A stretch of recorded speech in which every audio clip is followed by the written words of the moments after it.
नमस्कार, national film में आपका स्वागत है। मैं हूं कुमार और देखिए, कल ही जापान के नए प्राइम मिनिस्टर शिगेरू इशिबा ने अपना पदभार संभाला है। आप जापान के नए प्राइम मिनिस्टर हैं शिगेरू इशिबा। जापान के नए प्राइम मिनिस्टर ने हडसन इंस्टीट्यूट पेपर में अपने व्यू एक्सप्रेस किए और उन्होंने भारत को लेकर एक बड़ी बात कह दी। उन्होंने भारत के लिए एक प्रोवोकेटिव प्रपोजल रख दिया और उन्होंने कहा कि एशिया में भी एक नेटो होना चाहिए, यानी Asian NATO, like European NATO, और भारत उसमें शामिल हो। भारत को उसे ज्वाइन करना चाहिए। साथ ही उन्होंने ये भी कहा, जैसे यूरोपियन नेटो बना था रशिया को काउंटर करने के लिए, ऐसे ही एशियन नेटो होना चाहिए चाइना को काउंटर करने के लिए। साथ ही उन्होंने ये भी कहा कि इस रीजन में या तो यूएस के न्यूक्लियर वेपन होने चाहिए या इस रीजन को अपने खुद के न्यूक्लियर वेपन बनाने चाहिए। अब जब वो इस रीजन की बात कर रहे थे तो जाहिर है जापान या साउथ कोरिया या ऑस्ट्रेलिया की बात कर रहे थे, क्योंकि भारत के पास तो अपने न्यूक्लियर वेपन है। ये तो कॉमन सी बात है कि उनका स्टेटमेंट आया है चाइना के बढ़ते हुए एग्रेशन की वजह से, और खासतौर से ताइवान को लेकर जो चाइना का एग्रेशन चल रहा है। उनके इस बयान से यह भी पता लगता है कि अब जापान को यूएस के एक्सटेंडेड डेटरेंस पर भी पूरा भरोसा शायद नहीं रहा है। जापान के नए प्राइम मिनिस्टर कहते हैं, जैसे जैसे टेंशन बढ़ेगी, इंडिया को अपनी स्ट्रेटेजिक ऑटोनॉमी को बैलेंस करना पड़ेगा अपने क्लोज फ्रेंड्स के सिक्योरिटी इंटरेस्ट के साथ, यानी जापान, ऑस्ट्रेलिया, यूएस के साथ, without becoming entangled in a formal mutual defence pact. मतलब इन केस अगर जापान और चाइना का कॉन्फ्लिक्ट होता है तो भारत उसमें कूद पड़े। ये जो स्टेटमेंट है जापान के नए प्राइम मिनिस्टर का, ये जापान की चाइना को लेकर थोड़ी बेचैनी दिखा रहा है। चाइना का एग्रेशन लगातार बढ़ रहा है इस रीजन में। लास्ट मंथ ही चाइना का एक वॉरशिप जापानीज वाटर में एंटर कर गया था और ये पहली बार था। इससे पहले चाइना के एयरक्राफ्ट भी जापानीज एयर स्पेस को वायलेट कर चुके हैं कई बार। हालांकि फिर जापान ने भी रेस्पॉन्ड किया और एक जापानीज वॉरशिप भी ताइवान स्टेट में चला गया था, और ऐसा भी पहली बार था। चाइना लगातार अपने फाइटर एयरक्राफ्ट और वॉरशिप भेज रहा है ताइवान के आसपास, और दूसरी तरफ फिलीपींस नेवी को हरास कर रहा है साउथ चाइना सी में। और इस वजह से जापान के प्राइम मिनिस्टर का कहना है कि इस रीजन में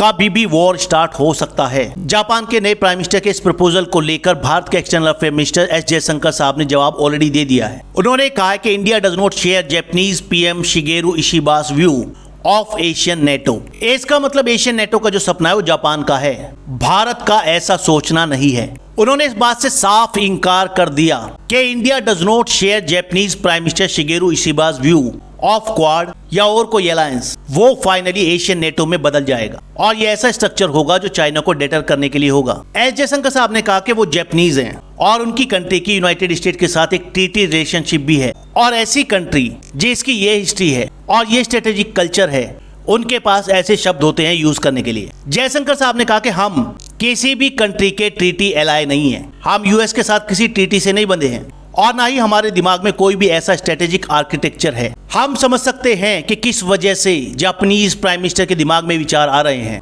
लेकिन ये हमारे नहीं है। भारत की एक डिफरेंट हिस्ट्री है और एक डिफरेंट वे। इसका मतलब भारत ने क्लियर कर दिया है कि जापान के दिमाग में जो एशियन नेटो चल रहा है, भारत उसका हिस्सा नहीं बनने वाला। देखिए, जापान और यूएस के बीच में ट्रीटी है कि अगर कोई जापान पर अटैक करेगा तो डेफिनेटली यूएस उसको डिफेंड करेगा। लेकिन जब यूएस में डोनाल्ड ट्रंप प्रेसिडेंट थे तो उनके एडमिनिस्ट्रेशन की जो पॉलिसीज थी उससे जापान का विश्वास थोड़ा हिल गया है यूएस के डेटरेंस को लेकर। साउथ कोरिया के मन में भी ऐसे ही डाउट्स हैं और इसलिए अब यहाँ पर डिबेट चलने लगी है कि इन कंट्रीज के पास अपने न्यूक्लियर वेपन होने चाहिए। हालांकि बाइडेन इस बात को कई बार दोहरा चुके हैं कि वो ताइवान को डिफेंड करेंगे, लेकिन जापान के प्राइम मिनिस्टर के कंसर्न भी वैलिड है। अगर यूएस में डोनाल्ड ट्रंप आ गए तो क्या वो चाइना के साथ न्यूक्लियर वॉर करने के लिए अमेरिकन सिटीज को खतरे में डालेंगे? यहाँ पर एक इंटरेस्टिंग बात भी है, जब 1998 में भारत ने न्यूक्लियर टेस्ट किए थे तब जापान ने भी भारत पर सैंक्शंस लगाए थे और जापान खुद यूज कर रहा था यूएस का न्यूक्लियर अम्ब्रेला, यानी यूएस का न्यूक्लियर प्रोटेक्शन।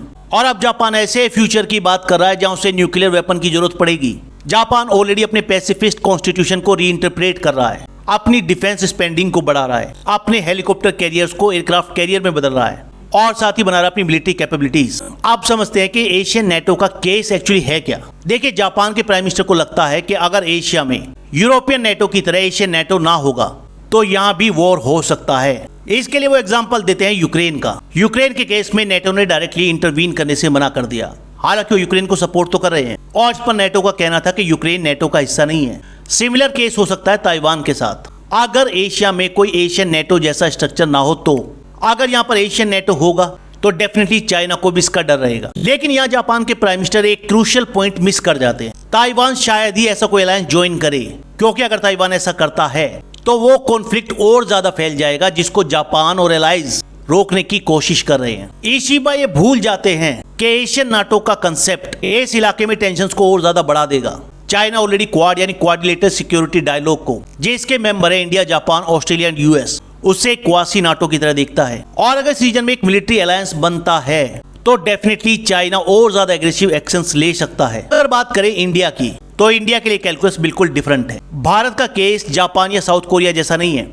भारत के पास अपने न्यूक्लियर वेपन्स हैं with intercontinental ballistic missiles. Bharat nuclear weapons के लिए यूएस पर रिलाई नहीं करता, ना ही भारत यूएस पर रिलाई करता है अपनी सिक्योरिटी के लिए। चाइना के अगेंस्ट भारत के सिक्योरिटी इंटरेस्ट को सेफगार्ड करती है भारत की न्यूक्लियर डेटरेंट और सेकंड स्ट्राइक कैपेबिलिटीज, जो भारत ने खुद से डेवलप की हैं। मान लीजिए अगर चाइना और भारत का वॉर होता है तो भारत को फॉरेन सोल्जर्स या न्यूक्लियर गारंटी नहीं चाहिए होगी। भारत को चाहिए होगा सिर्फ इंटेलिजेंस सपोर्ट और मिलिट्री सप्लाईज, और उसके लिए भारत को एशियन नेटो ज्वाइन करने की कोई जरूरत नहीं है। और डेफिनेटली भारत आने वाले दिनों में स्पेशली इंडो पैसिफिक रीजन में और बड़ा रोल प्ले करेगा सिक्योरिटी और स्टेबिलिटी को इंश्योर करने के लिए। इसके लिए किसी भी अलायंस को ज्वाइन करने की जरूरत नहीं है। फिलहाल इस वीडियो में इतना ही।